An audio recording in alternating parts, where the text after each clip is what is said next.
जादुई चक्की।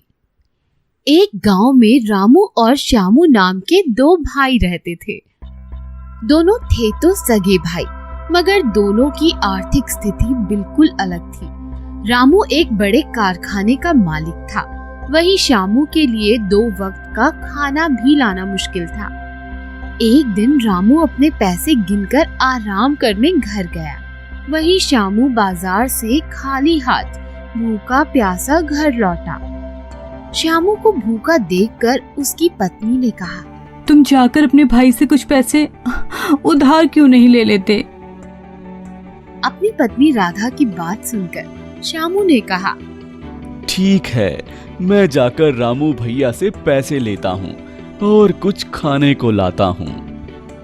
पैसों की उम्मीद में श्यामू अपने भाई रामू के घर गया, मगर रामू और उसकी पत्नी ने उसे बहुत भला बुरा कहा और हथ भिखारी कहकर वहाँ से भगा दिया। श्यामू उदास मन से घर लौट रहा था कि रास्ते में उसे एक प्यासी बुढ़िया मिली। बुढ़ी अम्मा प्यास के मारे रो रही थी। श्यामू से इस अम्मा की ये हालत देखी नहीं गई और वो उसे अपने घर ले आया। घर जाकर उसने पहले अपनी पत्नी से कहा, अम्मा को बहुत प्यास लगी है, अम्मा को पानी पिलाओ, फिर थोड़ी देर आराम करवाओ। घर पे मटके में जो भी पानी था वो राधा ने बूढ़ी अम्मा को पिला दिया और खुद श्यामू के साथ प्यासी बैठी रही। थोड़ी देर आराम करके जब वो बूढ़ी औरत उठी तब उसने देखा कि घर पर कुछ भी नहीं है। अम्मा ने श्यामू से पूछा, तुम सच में इतने गरीब हो बेटा? तब श्यामू ने कहा, हाँ अम्मा, मेरा सारा पैसा मेरा भाई ले गया और अब मैं लकड़ियां बेचकर अपना गुजारा करने की कोशिश करता हूँ, मगर कई बार मुझे और मेरी पत्नी को भूखा ही रहना पड़ता है। बूढ़ी अम्मा ने जब ये बात सुनी तो उन्हें बहुत बुरा लगा और उन्होंने अपनी गठरी में से एक चक्की निकालकर श्यामू को दे दी। अम्मा ने कहा, बेटा, तुम्हारे पास कुछ भी नहीं है, फिर भी तुमने मेरी मदद की। तुम जैसे अच्छे और सच्चे इंसान का भला होगा। ये लो चक्की। श्यामू ने चक्की की ओर देखा और हताश होकर कहा, अम्मा, हमारे पास तो पीसने को अनाज ही नहीं, इस चक्की का हमारे यहाँ क्या काम? तब अम्मा मुस्कुराते हुए बोली, ये एक जादुई चक्की है। जब भी तुम इस चक्की से खाना मांगोगे ये तुम्हें दे देगी, मगर जब तुम्हें इस चक्की को रोकना है तब इसे एक सुनहरे कपड़े से ढक देना। अम्मा की बात पर श्यामू और राधा को यकीन नहीं हुआ, लेकिन रात को भूखी अवस्था में दोनों ने एक दूसरे को देखा और सोचा कोशिश करने में क्या जाता है। दोनों ने चक्की से चावल मांगे और तुरंत चावल सामने आ गए। दोनों ने पेट भर खाना खाया और बाकी गरीबों में भी बांट दिया। फिर दूसरे दिन दोनों ने चक्की से शक्कर और गुड़ मांगा और श्यामू ने इसे बाजार में जाकर बेचा। श्यामू रोज चक्की से कुछ न कुछ मांग कर बेचता था और राधा खुद के लिए और अपने गरीब पड़ोसियों के लिए खाना मांगती। धीरे धीरे दोनों के हालात सुधर गए, लेकिन ये बात रामू के कानों तक पड़ी और वो अपने भाई की सफलता के राज जानने के लिए उसके पीछे गया।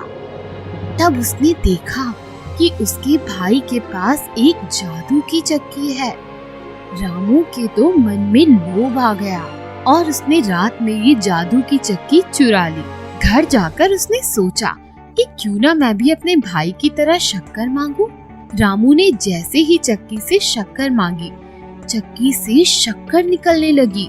कुछ देर बाद वहाँ शक्कर का टीला बन गया, जो देखते ही देखते बढ़ता गया। रामू ने फिर चक्की को रोकने की बहुत कोशिश की, मगर चक्की तो लगातार चीनी का टीला और भी बड़ा बनाती जा रही थी। देखते ही देखते चीनी के ढेर में रामू फंस गया और चींटियां और मकोड़े उसे काटने लगे। सभी दरवाजे बंद होने के कारण कोई भी उसकी मदद की पुकार सुन नहीं पा रहा था और आखिर वो चीनी के टीले में दबकर मर गया। इस कहानी से हमें सीख मिलती है कि हमेशा जरूरतमंद की मदद करनी चाहिए और लालच से हमेशा दूर रहना चाहिए। लालच और जादुई पेड़। बहुत साल पहले श्याम नाम का एक लकड़हारा था। वो काफी मेहनती था। वो हर दिन जंगल जाता और वहाँ से लकड़ियाँ काट के अपने तांगे पर लेकर बाजार जाया करता था। तुम्हारे पास सबसे अच्छी लकड़ियाँ होती हैं श्याम, क्योंकि तुम जंगल में रहते हो और तुम जंगल का कोना कोना जानते हो। ये लो श्याम, पर संभाल के। तुम बहुत अच्छे और मेहनती इंसान हो, पर मुझे पता है कि तुम्हारी एक कमजोरी भी है, जुआ खेलना। घबराओ नहीं राम, मैं ये जुआ जल्दी ही छोड़ दूंगा। बस आज आखिरी बार खेलूंगा।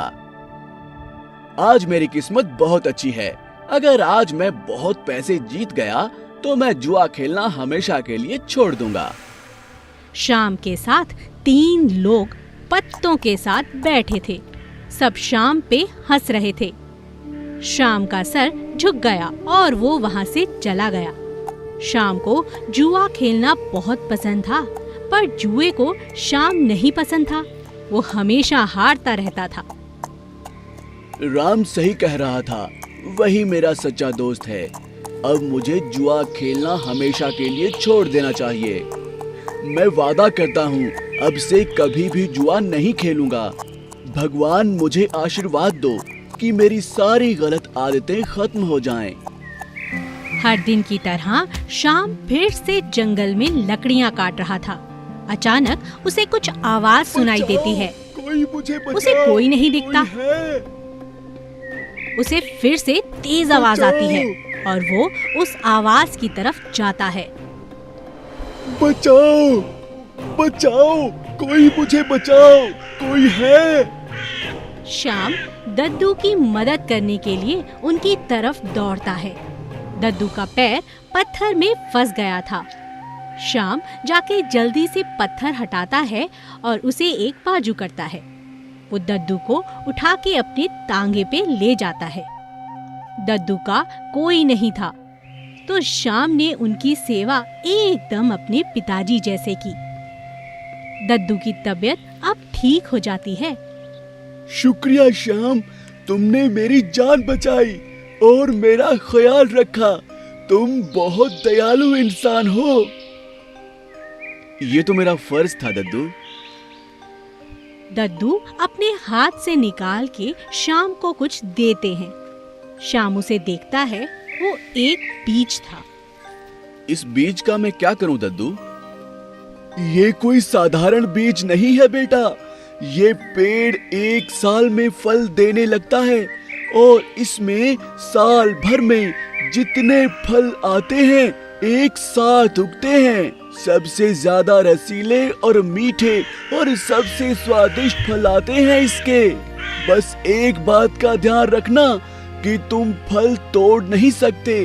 जब जिस फल का मौसम होगा वो अपने आप गिर जाएगा। दद्दू वहाँ से चले जाते हैं। फिर श्याम अपने बागीचे में जाके बीज बो देता है। पेड़ साल भर में उग जाता है। 1 साल बाद पेड़ आम, संतरे, अंगूर, पाइनएप्पल से लहलहा रहा था। श्याम तांगे में आम भर के बाजार लेकर जाता है। तभी वहाँ से राम निकलता है। कहाँ हो तुम श्याम? काफी दिन से दिखे नहीं और मुझे लगता है कि तुमने लकड़ी का काम बंद कर दिया। हाँ राम, अब मैं शहर के सबसे अच्छे फल बेचता हूँ। वाह श्याम, सुनकर काफी खुशी हुई। घर जाते वक्त श्याम उसी जुए खाने से गुजरता है। उसका मन बहुत था जाने का, पर वह नहीं जाता। ए श्याम, चल आजा, जुआ खेलते हैं। नहीं नहीं, मैंने जुआ खेलना छोड़ दिया है। मैंने सुना है तू अच्छे पैसे कमा रहा है। हाँ, पर अब मैंने जुआ खेलना छोड़ दिया है। सिर्फ एक खेल हो जाए श्याम 3 लोगों के साथ जुआ खेलना चालू करता है। आज मेरा अच्छा दिन है। आज मैं सब जीत जाऊंगा। आज मैं एक तांगा भर के सेब की शर्त लगाता हूँ। सेब, वो भी गर्मी में? नामुमकिन, मुझे तुम पे भरोसा नहीं। दिखाओ मुझे, कहाँ है सेब? तुम्हें मुझ पे भरोसा नहीं? रुको, मैं अभी वापस आया। श्याम जाके सेब तोड़ना चालू कर देता है। आज जीतने के बाद मुझे कुछ नहीं चाहिए, ये फल भी नहीं। श्याम सेब लेकर पहुंचता है। मैंने आज तक इतने लाल सेब नहीं देखे। ये तो काफी अनमोल हैं। चलो खेलें। श्याम एक बहुत ही बेकार जुआरी था। श्याम जाके देखता है कि वो जादुई पेड़ पूरा सूख चुका था। हे भगवान, मैं क्यों इतना लालची बना? इस लालच के कारण मैंने सब खो दिया।